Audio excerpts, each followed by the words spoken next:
नमस्कार. सगळ्यांना पाणीपुरी असा आवडणारा हा पदार्थ आज आपण बनवत आहोत. तर चला मग कसं बनवायचं ही पद्धत बघू आपण. एकदम अशी सोपी पद्धत आहे.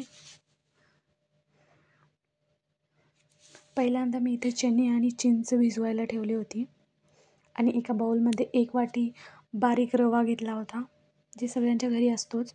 1 वाटी घ्यायचा आणि त्यामध्ये 4 चम्मच मैदा घालायचा. मैद्याने छान अशी बाइंडिंग येते पुऱ्यांना. पुऱ्या अशा चांगल्या फुगतात. 4 चम्मच मैदा टाकून घेतले आणि हे चांगलं असं मिक्स करून घ्यायचं आहे. मग ह्यामध्ये गरम पाणी टाकायचं आहे.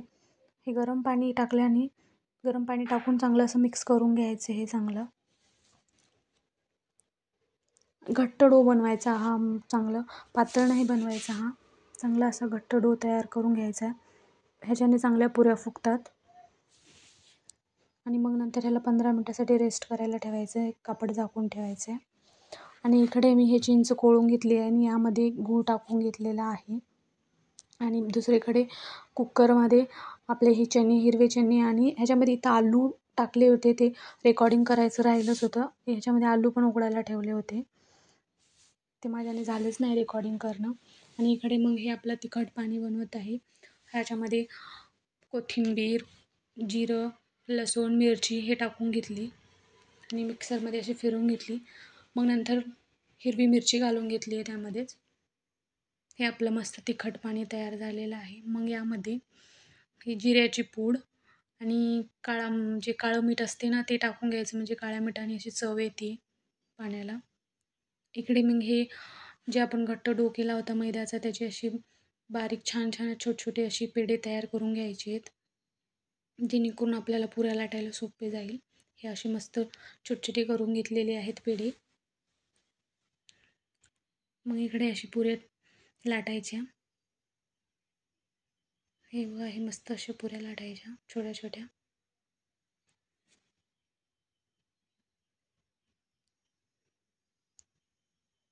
आणि इकडे दुसरीकडे जे चणे होते ना, ते उकडले होते. चणे आणि आलू उकडून घेतलेले होते.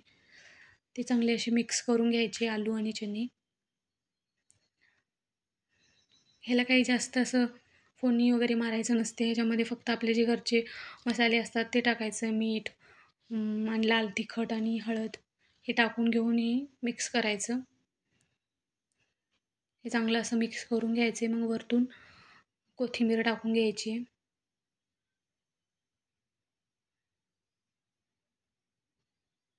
चांगलं ह्याला परतून घ्यायचं आहे.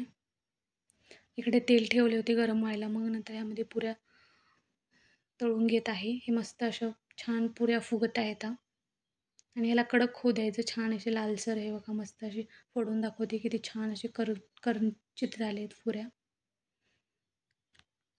हे पाणीपुरीचं असं मस्त रेसिपी आहे. हे तिखट पाणी, हे गोड पाणी, गोड आंबट पाणी आणि कांदा, ही आपली भाजी चणे आणि आलूची आणि हे पुऱ्या. मस्त अशी रेसिपी आपली तयार आहे.